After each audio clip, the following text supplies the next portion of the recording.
Yo guys, balik lagi bersama saya Hendra Iriansa di channel Melanesia Freedive. Balik lagi di konten freediving tips. Jadi di video kali ini saya bakal menjelaskan satu tips buat teman-teman freediver di seluruh Indonesia supaya bisa membantu teman-teman untuk belajar memahami tentang freediving sedikit demi sedikit, dan mudah-mudahan juga bisa sedikit mengupgrade skill teman-teman ya, di luar bahwa kalian sudah tercertified atau belum. Jadi selamat menikmati.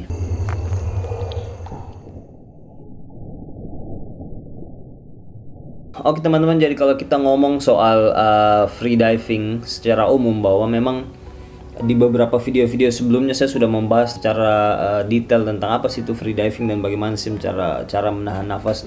Saya ingatkan ke teman-teman sekali lagi bahwa kalau kalian pengen mendapatkan beberapa informasi tentang seputar tentang freediving, kalian boleh subscribe channel Melanesia Freedive ini. Jangan lupa buat kalian subscribe. Buat teman-teman yang belum, atau teman-teman yang baru hadir di channel ini, kalian jangan lupa buat subscribe, kemudian aktifin loncengnya jadi kalian bisa tahu informasi ketika saya update lagi.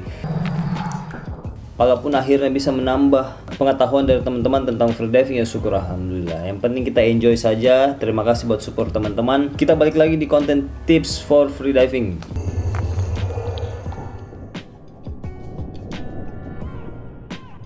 Di video kali ini saya bakal bahas tentang bagaimana sih menjadi seorang buddy yang baik.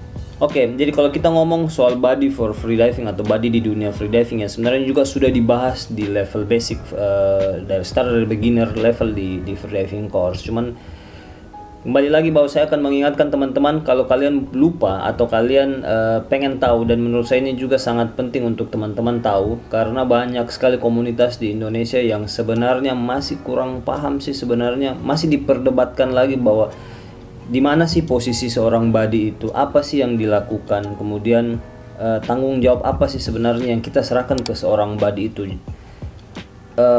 Karena menurut saya teman-teman di komunitas atau teman-teman di luar sana mungkin yang belum punya edukasi yang baik tentang freediving, kalian hanya melihat mungkin di konten YouTube yang lain, atau mungkin kalian dilihat di kompetisi yang lain bahwa ada namanya buddy, ada namanya safety diver, ada namanya judges, ada namanya atlet dan lain-lain. Nah makanya di video kali ini saya mungkin bakal bahas satu-satu khusus untuk buddy atau safety for freediving atau safety diver di dunia freediving. Oke. Secara definisi ya, buddy itu adalah teman kita, teman atau pendamping atau orang yang berada di samping kita yang memang bertugas bertanggung jawab untuk saling menjaga. Jadi saya mungkin juga jadi badinya dia dan dia mungkin juga jadi badinya saya. Yang penting ada komunikasi sebelum kita dive. Oh ya, saya badi kamu ya, saya badiin kamu, oh kamu badiin saya. Intinya ada komunikasi di awal. Jadi jangan lupa yang nomor satu adalah komunikasi.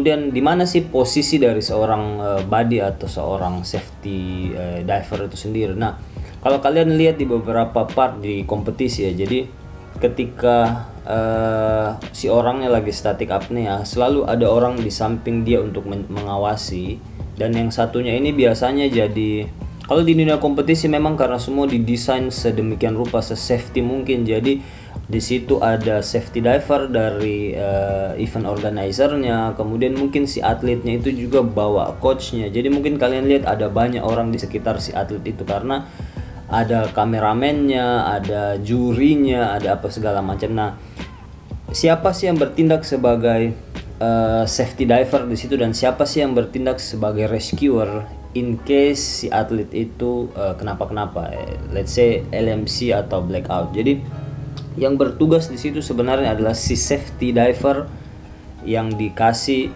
kewenangan oleh si event organizer. Walaupun si orang mungkin semua bakal refleks, si coachnya pun mungkin bakal refleks untuk langsung nge-rescue dia atau langsung megang dia.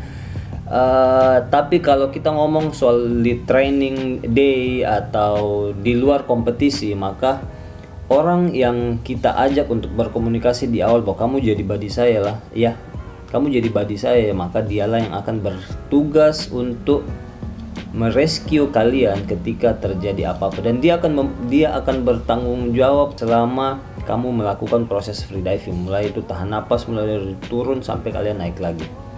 Nah, posisinya terserah, kalian mau di sebelah kanan, kalian mau di sebelah kiri, terserah. Intinya ada komunikasi. Nah, untuk dynamic sendiri, posisi Nah ini yang paling seru sih sebenarnya, karena banyak sekali saya lihat di beberapa komunitas ya. Untuk dynamic apnea atau berenang horizontal di kolam, di mana sih posisi body yang benar? Apakah dia harus turun di bawah menemani si divernya, atau dia posisinya ada di atas dan si divernya tetap di bawah? Nah, pertanyaan itu sebenarnya sangat bagus. Nah, jawaban yang paling bagus, paling simple adalah yang namanya safety diver, oke, adalah orang yang bertugas untuk memperhatikan, mengawasi, dan in case kalau ada apa-apa dia bakal merescue, menyelamatkan si korban. Maka dia tidak boleh mengambil resiko sekecil apapun. Kalau kita ngomong soal dinamik, maka saran saya adalah seorang body atau safety diver tetap berada di atas. Pakai snorkel supaya dia bisa bernafas. Jangan pakai pemberat karena supaya kalian bisa ngapung enak buoyansinya di permukaan. Pakai fins. Kemudian jangan pegang kamera karena tugas kalian bukan fotografer, tugas kalian bukan videographer, kalian murni safety diver. Jangan dirangkap-rangkapkan karena safety diver saja bebannya sudah sangat berat. Kalian mau tambah lagi dengan kameramen. Kemudian selalu memposisikan diri kalian di posisi paling dekat dengan si atletnya. Jadi jangan atletnya di sini, kalian ada di jauh gitu kan. Jadi usahakan selalu berdekatan, satu di atas satu di bawah, kemudian jalan di posisi yang bersamaan.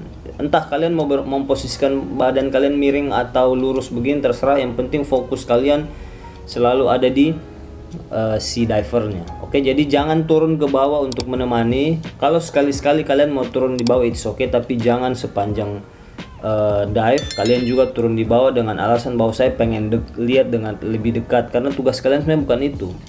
Oke, kalian cukup berada di atas dan fokus ke si divernya itu sendiri. Nah, kalau untuk di laut, balik lagi bahwa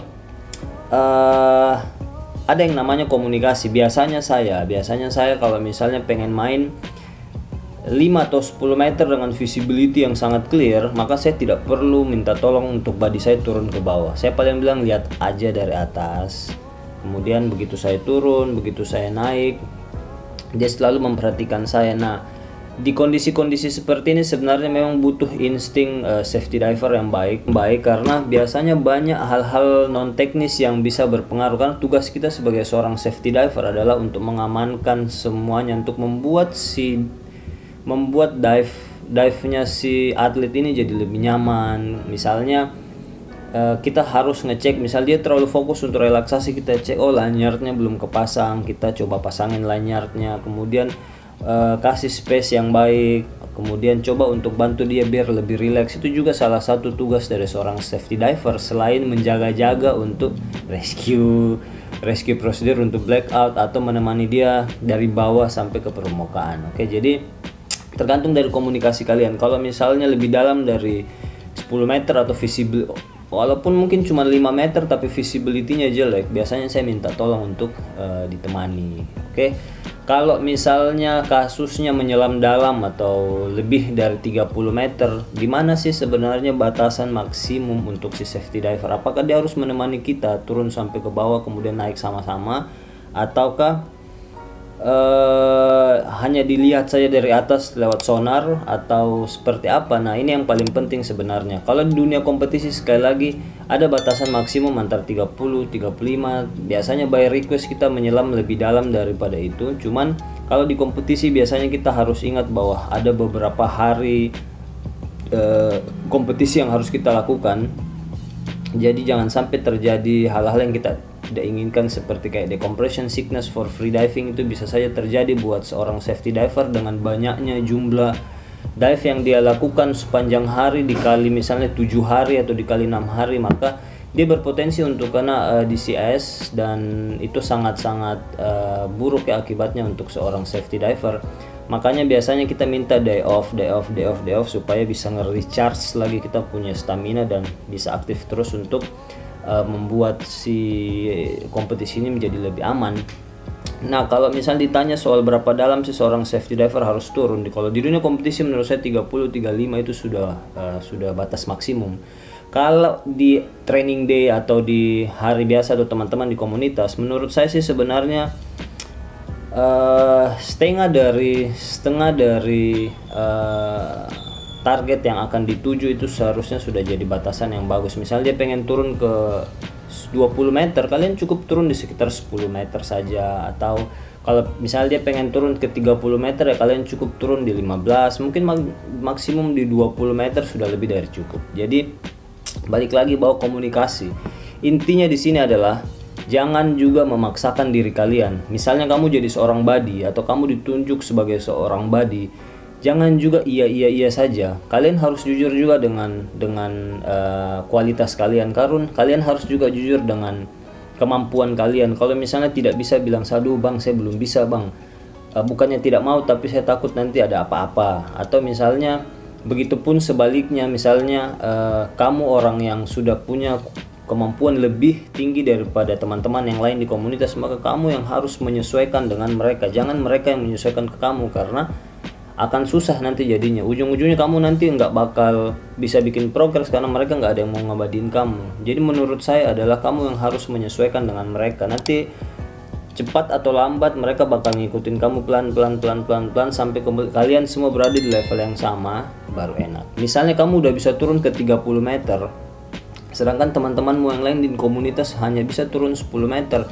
Ya jangan memaksakan dia untuk turun lebih dalam. Artinya kamu yang harus menyesuaikan. Jangan turun 30 meter, turunlah 20 meter saja. Kemudian supaya si body ini, si temanmu ini yang jadi body, bisa menemani kamu di 10 meter. Oke, kurang lebih seperti itu ke teman-teman. Jadi sekali lagi, masalah body, masalah safety diver ini sangat penting buat teman-teman semua, karena kini berhubungan dengan never free dive alone, atau kalian biasa bilang dengan jangan menyelam dengan body yang belum qualified. Nah, qualified atau tidak qualifiednya si body ini kan sebenarnya 50-50 ya. Apakah setelah mengikuti free diving course atau kelas free diving dia sudah qualified, atau belum mengikuti free diving course itu sudah qualified, dengan catatan dia sudah punya jam terbang yang tinggi.